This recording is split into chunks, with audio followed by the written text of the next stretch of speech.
Bonsoir à tous et bienvenue sur le plateau des hauts et des bas, comme chaque mois. Alors, je ne saurais pas vous dire exactement à l'avance, comme chaque mois, de quoi on va parler. En tout cas, probablement en partie de la campagne présidentielle, probablement aussi de l'anniversaire qui sera célébré lundi prochain, 13 mars, le 4e anniversaire de l'élection du pape François. Et puis peut-être de beaucoup d'autres choses avec les 5 invités qui ont bien voulu rejoindre ce plateau avec nous. Dominique Quignot, bonsoir Dominique. Bonsoir. Merci de revenir sur ce plateau. Je rappelle que vous êtes présidente des Semaines sociales de France, après avoir longtemps travaillé puis dirigé le journal La Croix. Alors, quelle actu pour les Semaines sociales en ce moment? On travaille... Le prochain thème, c'est l'Europe, qu'on aimerait bien avoir d'ailleurs plus présent dans la campagne électorale. Et donc l'équipe de préparation, avec un certain degré d'incertitude en fonction des différents résultats des élections en France et ailleurs, on prépare un programme qui devrait aboutir en novembre. Et voilà, le titre en sera « Quelle Europe voulons-nous ?»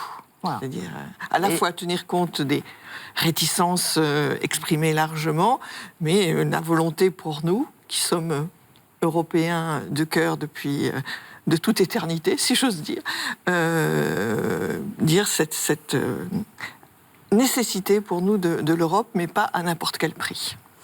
Bon, alors on vous laisse construire ça en coulisses. On imagine que vous ajusterez aussi les intervenants en fonction Absolument. du paysage. Et puis on n'oublie pas le rendez-vous de novembre. Avec nous également sur ce plateau, Jérôme Vignon. Bonsoir Jérôme. Bonsoir Philippine. Merci de revenir. Vous aussi, président de l'Observatoire des pauvretés.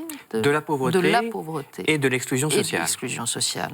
Et notre échéance prochaine, dans quelques semaines, c'est de publier un rapport sur l'évolution de la pauvreté et de l'exclusion depuis 2008, et en particulier pendant le quinquennat de François Hollande, pour que soit mis à disposition de tous un petit peu une observation des hauts et des bas, si j'ose dire, des effets de cette politique. Et ça, ce sera avant l'élection présidentielle Ce sera avant le 23 avril. D'accord, à lire donc bientôt. Tugdual Alderweireld nous a aussi rejoint, délégué général d'Alliance Vita, co-initiateur du courant pour une écologie humaine. Qu'est-ce qui vous fait marcher en ce moment, Tugdual? En ce moment, je sombre dans l'obsession des élections présidentielles. Donc, avec Alliance Vita, on est en train de préparer tout de même un bilan du quinquennat. Et pour ce qui nous concerne, plus de 30 mesures, c'est un scoop, on va l'annoncer, qui vraiment ont contribué à nos yeux à fragiliser beaucoup notre société, les fondamentaux de notre société. Et ces élections présidentielles qui se traitent sur un autre mode, on le sait bien, nous souhaitons quand même qu'elles abordent le sujet, si je prends un gros mot, anthropologique, parce que quelle politique si on ne sait pas qui est l'homme? Et cet homme a été, je pense, nous le pensons, très fragilisé, et donc nous aimerions que des candidats s'organisent, se prononcent, au lieu d'éviter ces sujets, contre ce que nous on appelle une forme de caste sociétale, qui s'est établie dans pas mal de champs, et avec une certaine finalement rigueur que je crains idéologique dans le quinquennat, avec vraiment des mesures multiples, pas seulement celle qui a valu un mouvement social, mais beaucoup d'autres. Et là, il faut, je pense, que ce débat soit présent, soit pas occulté et soit pas non plus contourné. Voilà, donc à ajouter à la lecture de l'Observatoire de la pauvreté et de l'exclusion sociale pour avoir une vue panoramique. Avec nous aussi François Huguenin. Bonsoir François. Bonsoir Philippine. Essayiste, historien, un travail secret en ce moment. Un travail secret en ce moment, mais qui avance très lentement. Aïe. Trop lentement. C'est embêtant. Pas d'actualité à nous partager alors? Pas d'actualité, sauf le plaisir d'être là ce soir avec vous. Oh ça les vaut toutes. Merci François. Et puis alors un nouveau qui nous a rejoint et qu'on est ravis d'accueillir, Albéric de Serran. Bonsoir Albéric. Bonsoir Philippine. Directeur du cours Alexandre Dumas. Alors le cours Alexandre Dumas, pour les distraits parmi nous, c'est l'établissement pilote, le premier de la Fondation Espérance Banlieue. Vous nous redites un petit mot sur cette intuition, cette approche particulière? Belle aventure qui nous permet d'être un outil de complémentarité avec les autres établissements classiques, privés sous contrat ou publics. Et nous sommes au cœur de nos quartiers de banlieue. Nous sommes au service de l'éveil, de la formation de l'enfant, de sa structure humaine. Et nous initions à cette identité française et citoyenne, l'enfant. Qu'est-ce qui occupe le directeur du cours Alexandre Dumas en ce moment alors? Là, c'est prodigieux. Là, c'est le deuxième trimestre. Donc, nous arrivons à une période d'examen. Donc, ils ont tous la trouille. Ce week-end, donc c'est un petit rire sadique, mais très ça satisfait. fait rire le directeur. Hein. Voilà, vous aurez noté, oui, c'est pas une légende. C'est chacun son tour. Et alors donc, ils se préparent, les 3e pour un brevet blanc, les 6e pour un certificat d'études primaires interne, parce que c'est important de bien asseoir et d'être sûr que tous les fondements du primaire soient acquis pour passer en 5e. Et puis autrement, pour les autres, eh bien, c'est un examen de second trimestre qui est important pour eux parce que ça leur donne l'occasion du CP jusqu'à la 3e d'avoir cette expérience originale pendant 2 jours et demi d'un vrai examen avec l'enveloppe qui s'ouvre d'une manière très officielle. Ils sont tous en silence et ils se préparent, ce qui fait qu'après, ce sera naturel d'aller pour eux à des épreuves académiques. Alors, on souriait sur l'échéance de l'examen et le stress des élèves. Peut-être dire aussi qu'il y a un rapport particulier à l'exigence qui fait grandir. Nous avons vraiment 2 grands pôles qui nous sont très à cœur dans l'établissement. C'est le pédagogique, donc l'académique, l'excellence académique, et d'autre part l'éducatif. Donc, par l'éducatif, on a aussi tout ce qui correspond à cette relation humaine dans un cadre qui est pluriel et où il faut trouver une véritable unité et harmoniser cette identité parfois difficile à trouver pour les enfants. Du coup, nous rebondissons sur l'intégratif, qui est quelque chose de très important, tant sur le plan académique, orientation dans le professionnel ou dans le général, mais aussi l'intégratif pour comprendre leur identité réelle. Ils sont français. Ils s'appellent Thiago, ils s'appellent Frédéric, ils s'appellent Rachid. Ce sont les Français de demain, ce sont les Français d'aujourd'hui. C'est pour ça que le drapeau flotte, comme avec la reine d'Angleterre. Il flotte pour dire « la France est là ». Eh ben, merci de nous avoir expliqué tout ça, Albéric, d'autant plus qu'on ne va pas forcément en reparler, en tout cas pas directement, puisque je rappelle à ceux de nos téléspectateurs qui nous rejoindraient pour la première fois que si vous avez tous d'éminentes responsabilités dans la société, vous n'êtes pas là au titre de ces responsabilités, mais parce que nous avions envie, pendant un moment, de discuter avec vous, entre nous, du monde qui nous entoure, de ce qui fait notre actualité à tous, et d'inviter nos téléspectateurs autour de cette table avec nous à partager ces réflexions. Évidemment, dans ces réflexions, Tugdual et Jérôme, vous y faisiez déjà allusion, nous sommes en période de campagne présidentielle. Alors ça rythme les informations, jour par jour, heure par heure même, parce que c'est comme une sorte de télé-réalité. Il y a plein de rebondissements, de savoir qui est avec qui soutient quoi et jusqu'où.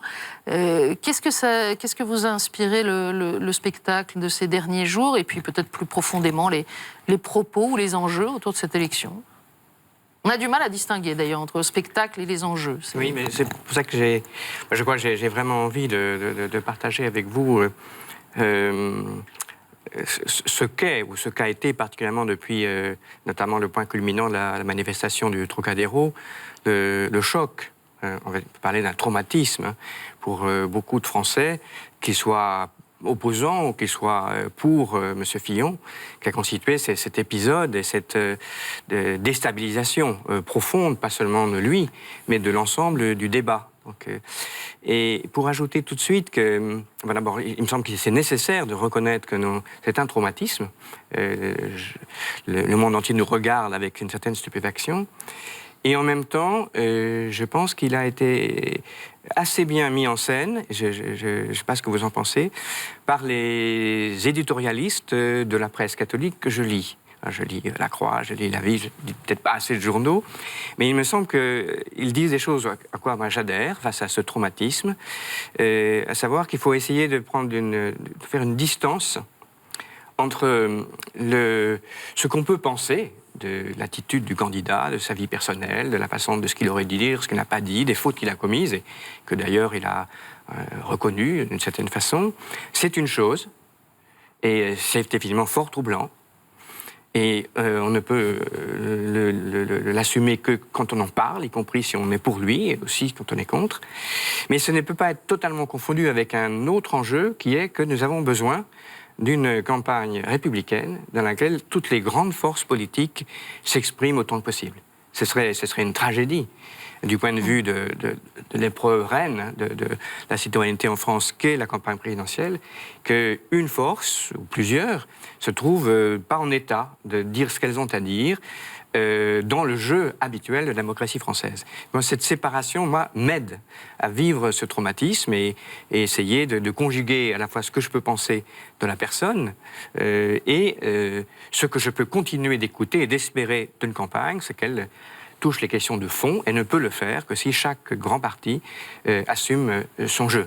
Et ça, j'ai trouvé ça bien. Je l'ai lu chez des journalistes chrétiens. Je n'ai pas nécessairement trouvé ailleurs, où au contraire, on a plutôt envenimé, porté le fer et ajouté de la confusion. On dirait que le Trocadéro marque une étape, en tout cas. Il y en a eu une toute petite mais significative aujourd'hui, puisqu'il semble, si j'ai bien lu nos confrères, que Alain Juppé a apporté son parrainage à la candidature de François Fillon. Donc il semble assez vraisemblable qu'au moment de la clôture des candidatures, François Fillon puisse toujours être celui qui porte les couleurs de son camp. Vous continuez aussi à regarder ça d'heure en heure, de jour en jour. Dominique, vous n'avez pas pu perdre le virus. Pas tout à fait, mais en plus, je suis très questionnée par le rôle des médias dans cette affaire-là. Il se trouve que demain, je vais parler à des jeunes sur ce thème, la responsabilité des médias, etc.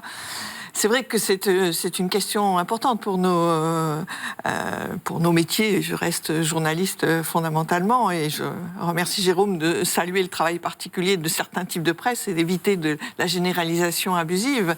Mais moi, quelque chose qui m'interpelle au-delà de l'affaire Fillon et tout ça, c'est le fait que nos médias, dans leur diversité, entretiennent une idée très dégradée de l'engagement politique. Et ce, bien avant l'affaire Fillon.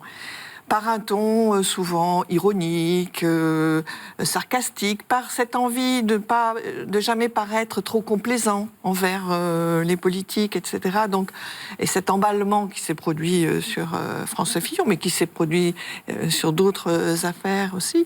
Et donc, je pense que s'il y a une responsabilité importante des médias, c'est celle-ci.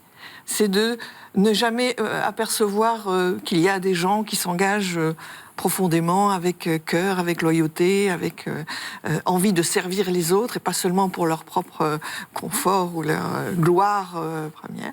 Voilà, ça me trouble. Voilà, et je pense que l'accélération des chaînes en continu, de nos réseaux sociaux, etc., contribue à exaspérer cet acharnement. Ça contribue au côté spectacle, en tout cas. Ça, c'est sûr.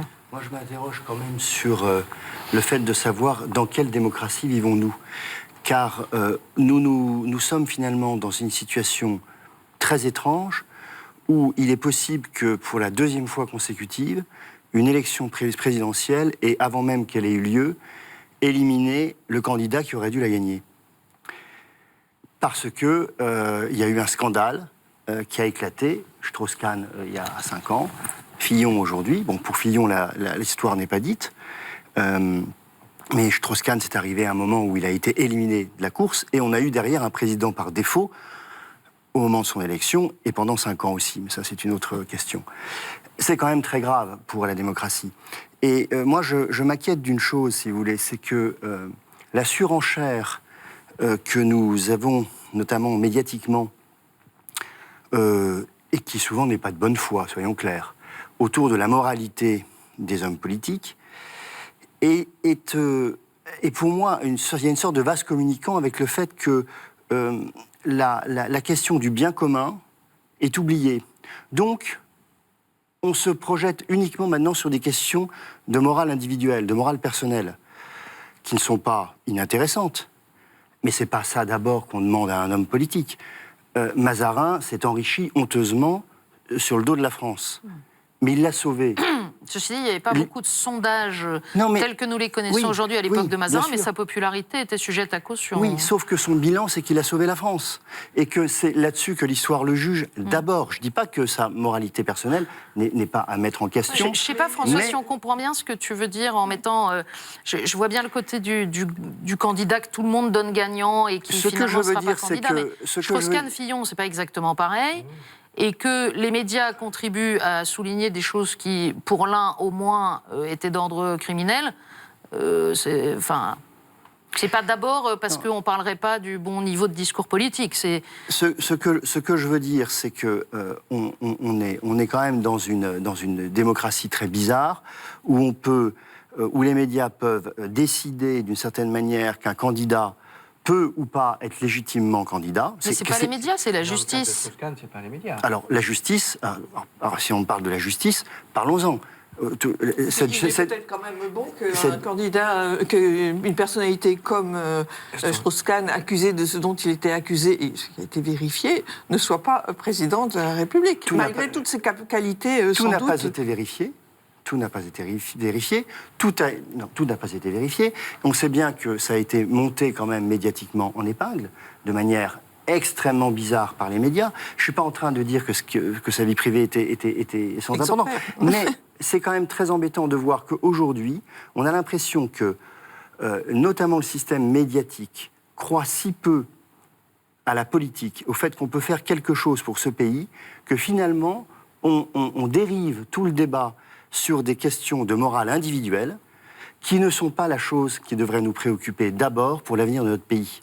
Oui, et mais moi, là, ça, excusez-moi, mais je veux dire, François Fillon, lui-même, dans sa campagne de la primaire, a joué sur cette personnalité d'autorité, de responsabilité. Il a eu tout à fait tort de le faire. Mais non, il a eu tort de le faire alors qu'il ne pouvait pas l'assumer. Mais en l'occurrence, c'est le politique qui en a fait un argument de campagne, tu vois. Je ne suis pas en train de défendre François Fillon dans ce que je dis.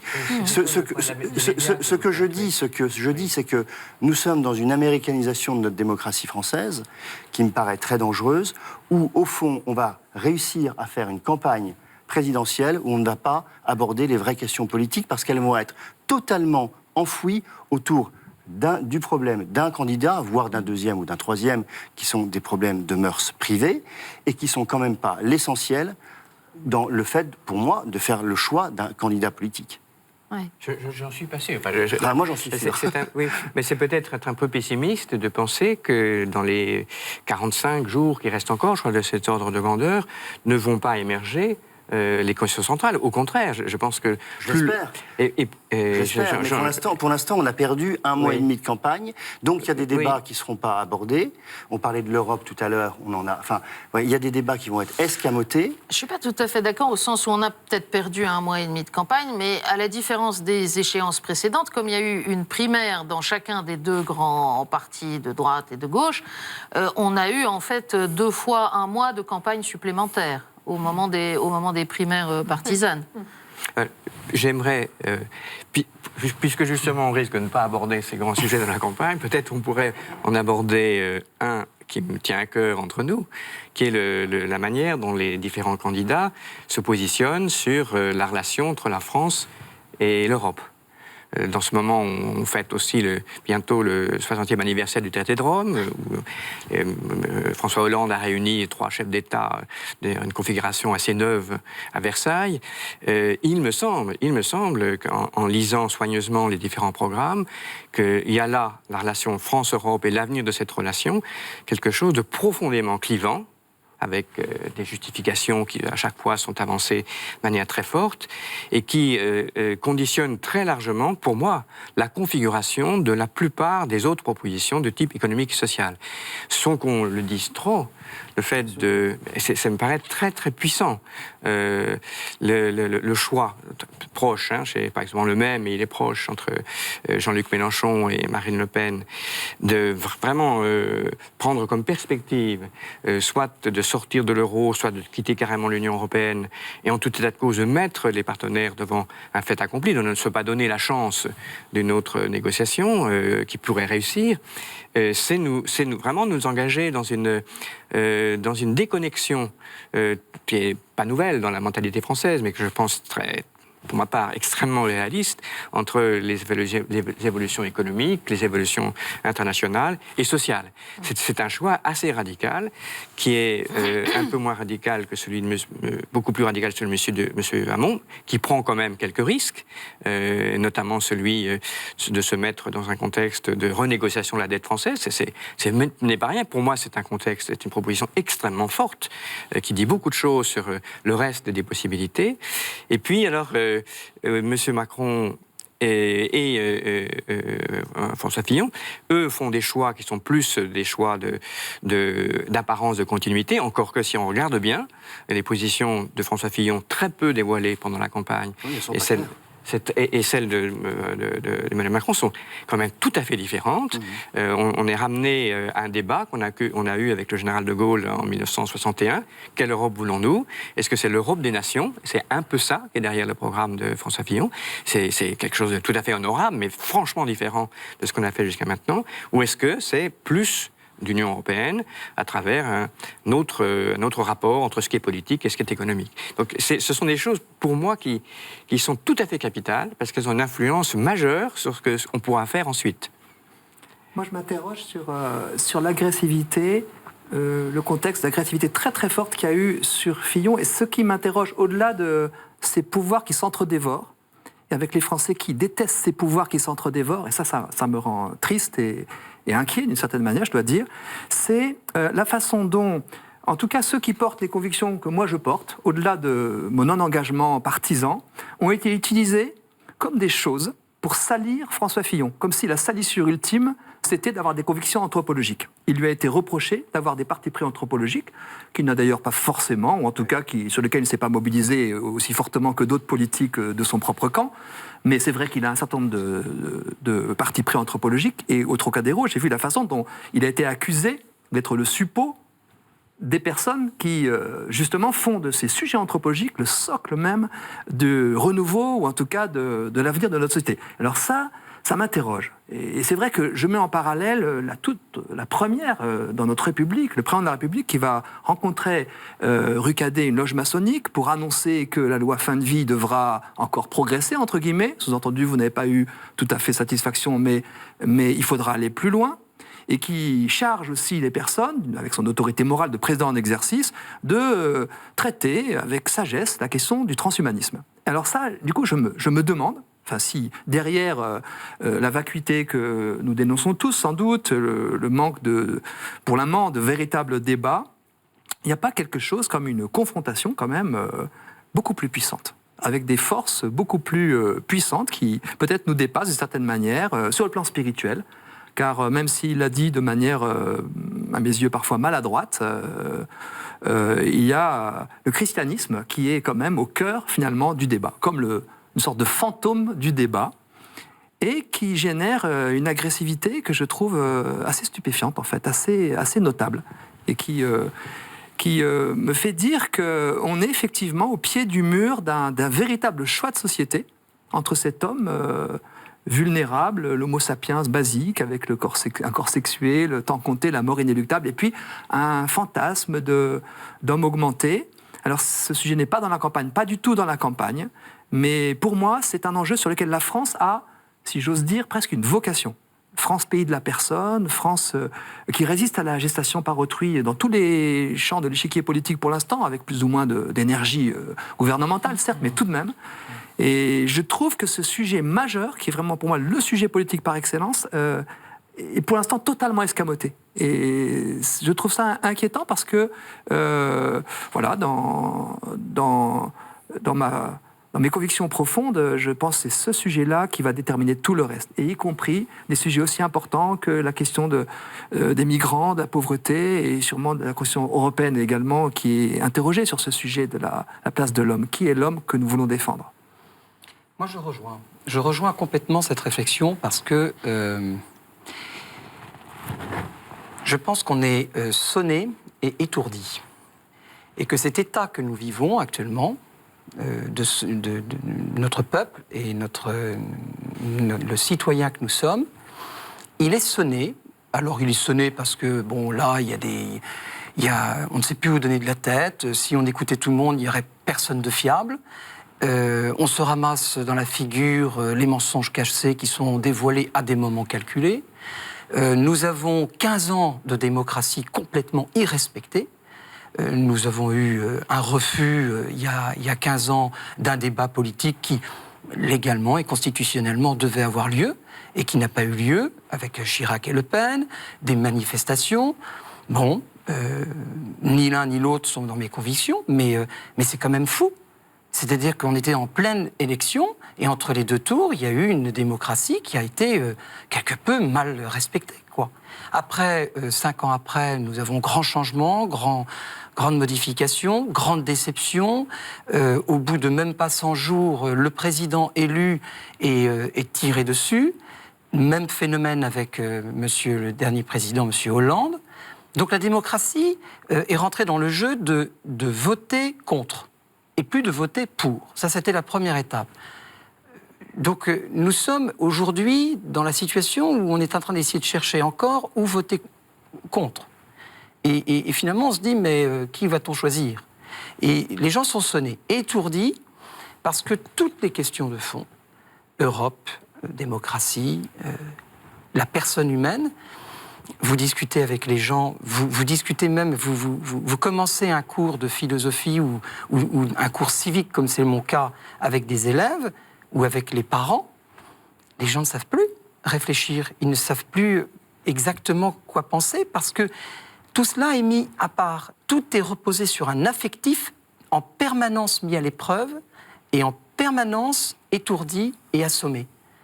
Donc nous sommes dans un phénomène social, psychologique, dangereux, grave, et heureusement qu'on a les paroles de l'Évangile, de temps en temps, qui résonnent dans nos médias, qui résonnent dans des discours, etc. Parce que ces paroles de l'Évangile nous aident à nous reposer, à nous se dire, mais finalement, qu'est-ce que c'est que l'essentiel? C'est une personne humaine qui s'éveille dans sa dignité, dans sa beauté, à travers les âges. Il y a les paroles de l'Évangile, mais il y a les paroles du pape ou de l'Église qui sont aussi, en fait, étonnamment présentes. Moi, s'il y a un point sur lequel je rejoins Tugdual, c'est qu'il y a une espèce de fantôme chrétien derrière cette campagne électorale en ce moment. Et jusqu'à Benoît Hamon, hier soir, qui, face à un opposant du Front National, cite le pape François. Dans toutes ses interventions, il cite le pape François. C'est vrai. C'est rigolo, quand même. Chacun tire la couverture du pape à soi. Oui, mais parce qu'il est... Il est assez élastique, le pape. Il y a toujours... Pas seulement, dans cette même émission, qui était hier soir avec Benoît Hamon, où il relançait sa campagne, il y a eu à un moment donné, pour ceux qui l'ont écouté, un dialogue. C'était un dialogue entre Benoît Hamon et une dame, je ne pourrais pas l'identifier, médecin, qui parlait au nom de l'expérience des soins palliatifs. Et c'était à propos du programme, justement, sociétal de Benoît Hamon, qui veut, cédant à ce qu'il pense être une volonté majoritaire des Français, bon, on peut contester ce point, instaurer le droit à l'euthanasie. Et elle a parlé de son expérience de soins palliatifs en insistant à plusieurs reprises dans le dialogue sur la question que ce qu'il importait de son point de vue de promouvoir, c'était le droit à vivre dans la dignité jusqu'au bout, et pas de toujours parler du droit à mourir. Et je ne dis pas qu'il ait cédé du terrain, mais il était vraiment en train de l'écouter. Et on voyait les tweets qui passaient à la télévision, qui essayaient de dire mais les deux choses sont en même temps possibles. Et j'ai trouvé que c'était un moment qui montrait que, malgré tout, il y a des possibilités d'avoir un débat de fond, et pour un candidat de se trouver tout d'un coup confronté à quelqu'un qui le met en présence de quelque chose à quoi il ne s'attendait pas, c'est-à-dire un engagement véritable, l'évoquait de manière... Oui, il était tout à fait touché. C'est là où c'est très intéressant. Et il était tout à fait touché, et il n'a pas trop insisté, mais je pense qu'il s'est dit, tiens, peut-être qu'au fond, il y a quelque chose. Moi, ce qui me fait dire finalement que, et c'est finalement ce qui est consolateur, c'est que c'est à nous tous, de faire cette politique au service de la justice, par nos initiatives. Il ne faut pas attendre simplement les politiques pour le faire. Et il y a dans certains camps, peut-être plus que dans d'autres, cette attente éperdue du leader providentiel qui nous fait perdre une énorme énergie, dans laquelle je dois avouer que je perds aussi, parce que c'est vrai que le feuilleton a un côté attractif.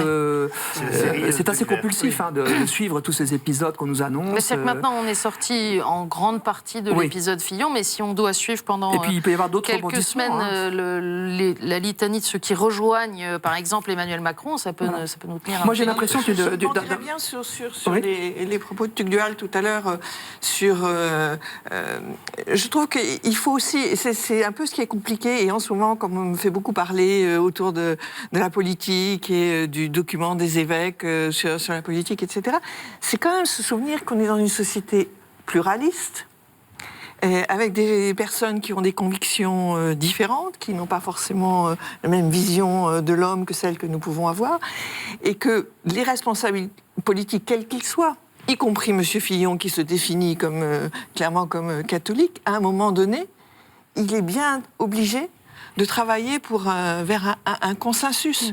Et c'est ça qui est compliqué. Et c'est ce travail... Le patron de l'enseignement catholique, Pascal Balmont, il faisait à la dernière session des semaines sociales, il disait son amour de la dissertation. Il dit que c'était la démonstration d'un raisonnement, et lui, il était effaré par cette société où on ne sait plus avoir de désaccords pacifiés. Et il trouvait la dissertation avec le fait de pouvoir échanger des arguments raisonnés, etc., était un bon exercice.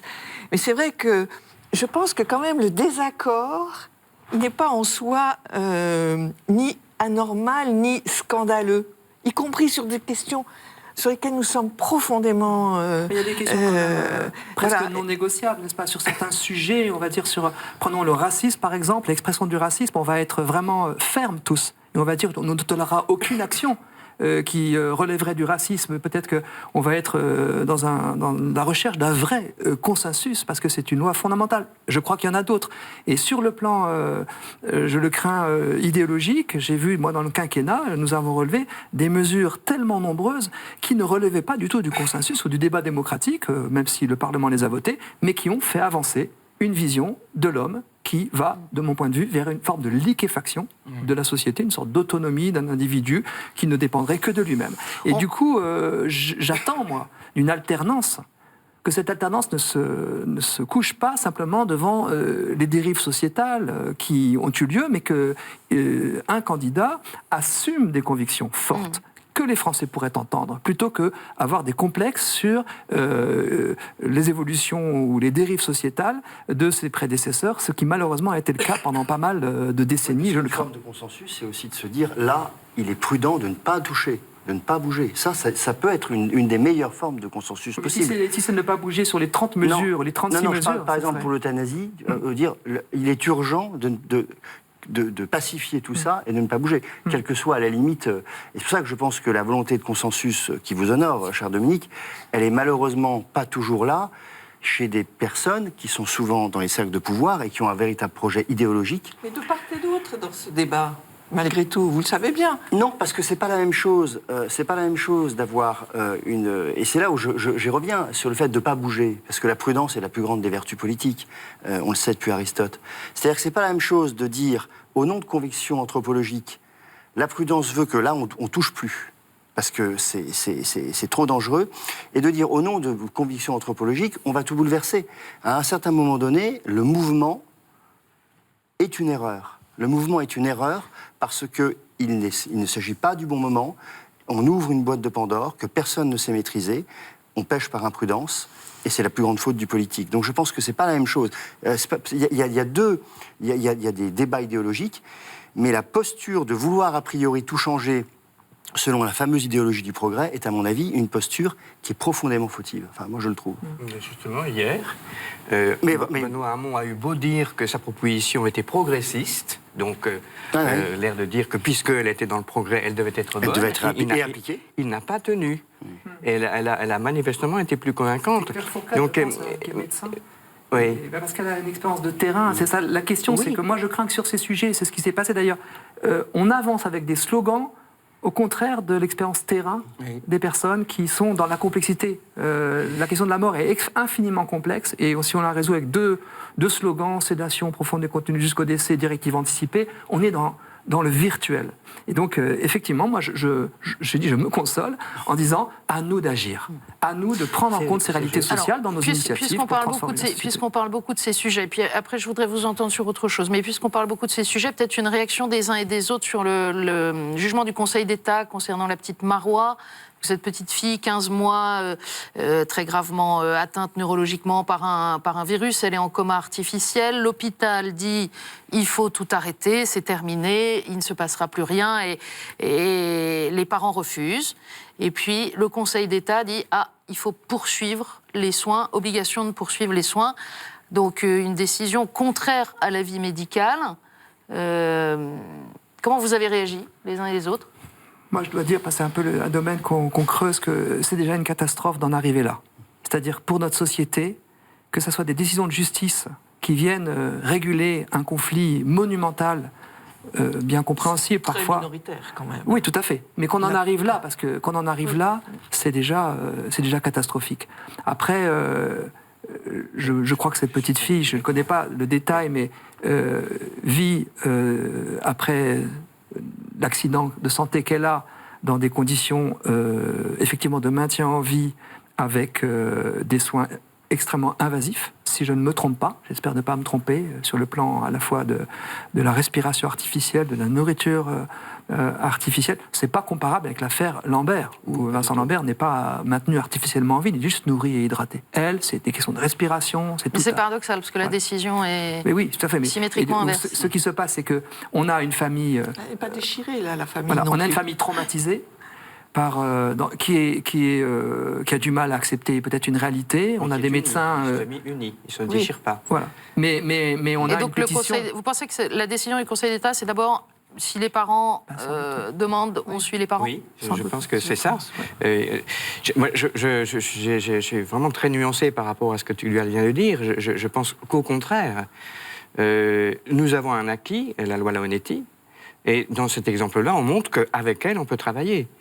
La justice qui est vilipendée dans d'autres cas, pour ne pas reciter Fillon, en l'occurrence ici, la justice, c'est le Conseil d'État, parce que c'est pour ces affaires-là, lui qui fait état de maître de la loi, a tranché, dans un sens qui d'ailleurs pourra encore évoluer au fur et à mesure que le diagnostic sera approfondi, parce que le Conseil d'État a tranché dans ce sens parce qu'il estimait qu'il était prématuré pour le corps médical de décider de manière définitive.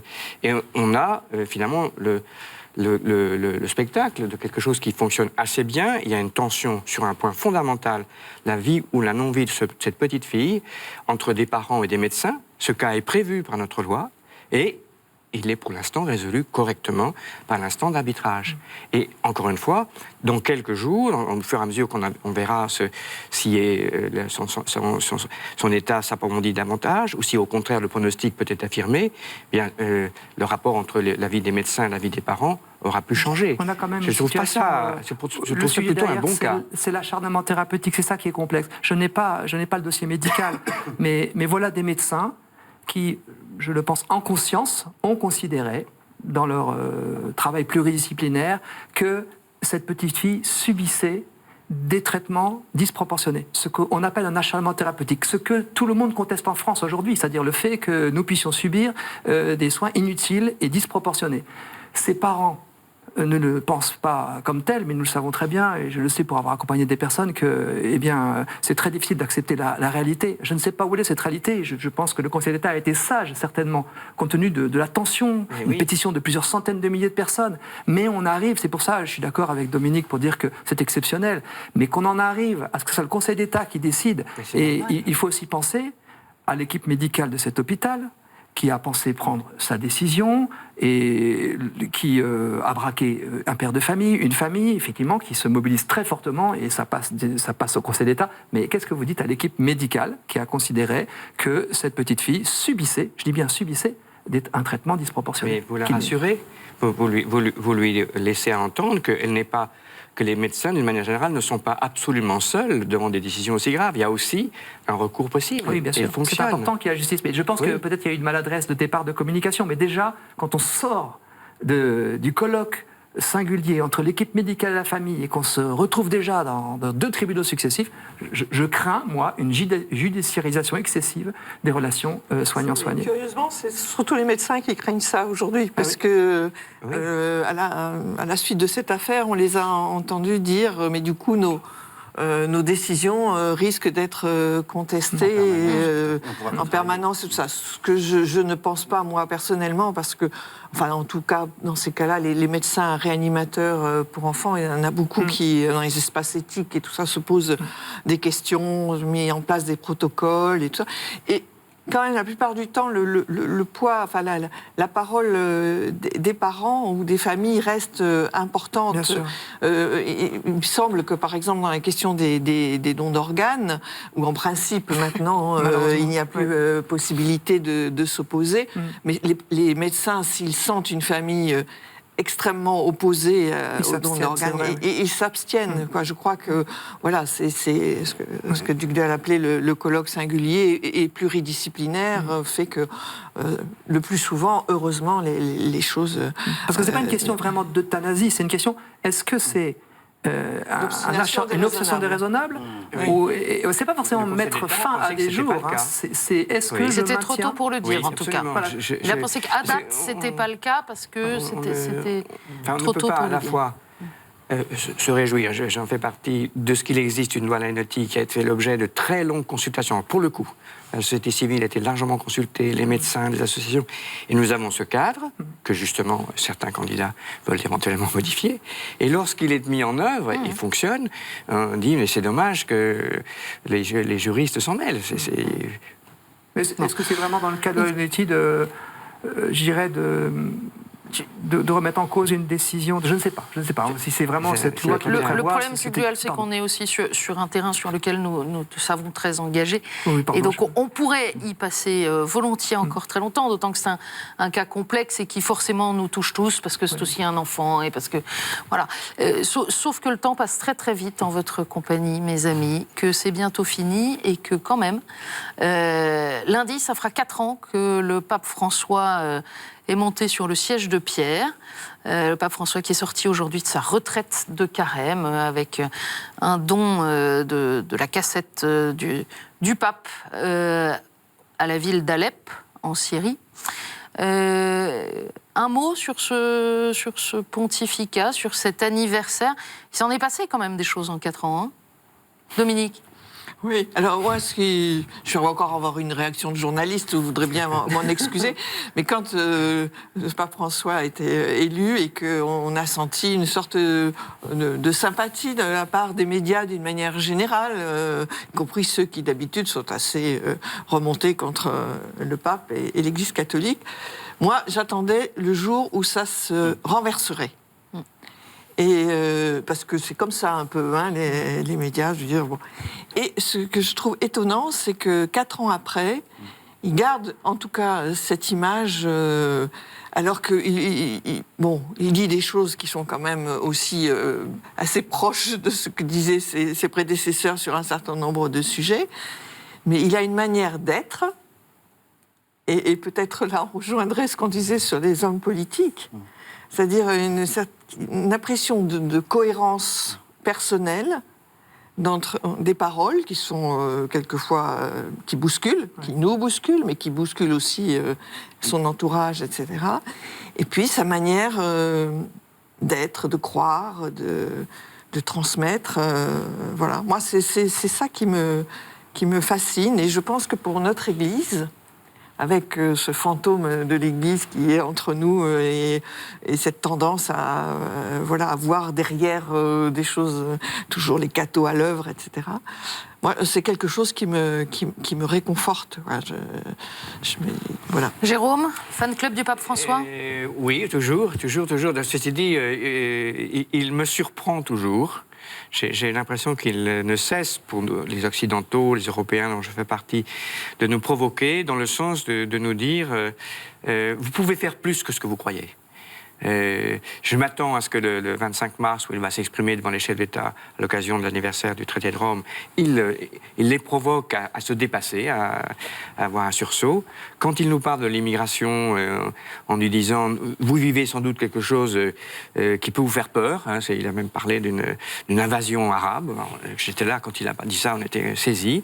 Mais je ressens ça comme une provocation, un encouragement à penser que si on puise dans les ressources spirituelles de l'Évangile, mais aussi dans les racines spirituelles de l'Europe, on est bien plus capable qu'on ne le pense de faire face à notre temps. Ça, j'ai un message formidable. Et c'est pareil pour Laudato Si, qui bouleverse complètement les canons traditionnels de la doctrine sociale de l'Église à laquelle je suis attaché. Ça nous fait rentrer dans un autre monde.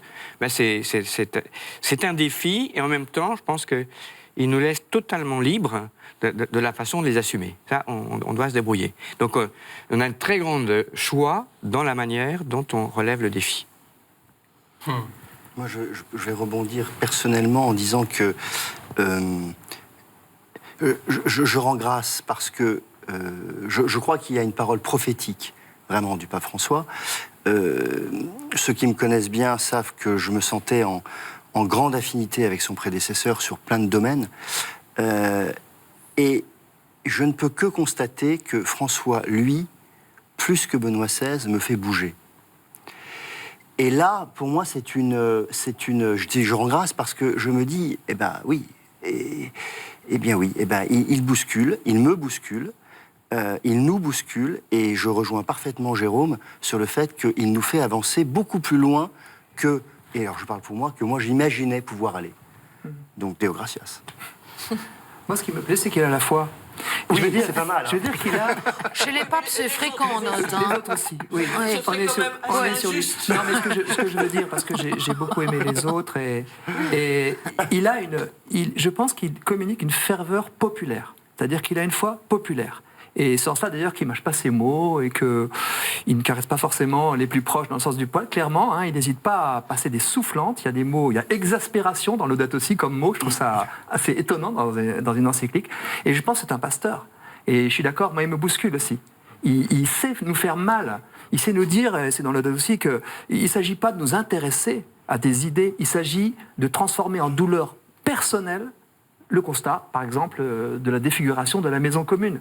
Et moi, je trouve très intéressant qu'il sache à la fois, au fond, nous secouer. Alors, en nous flattant parfois, en nous encourageant et en nous faisant quand même sentir l'espérance dont il Jérôme... flatte pas beaucoup. Non, mais tout de même, moi, j'ai listé dans Laudato Si toutes ces techniques de pasteur, et il sait dire, bravo, c'est bien. C'est bien. Et puis après, il dit aussi, ne vous inquiétez pas, car l'espérance ne déçoit pas. Il termine tout de même. Voilà. Moi, je suis assez d'accord aussi pour dire que lorsque le centre est sclérosé, lorsque il y a un blocage, eh bien, c'est vrai, c'est aux périphéries, c'est à la marge qu'il y a un foisonnement, qu'il y a une fécondité.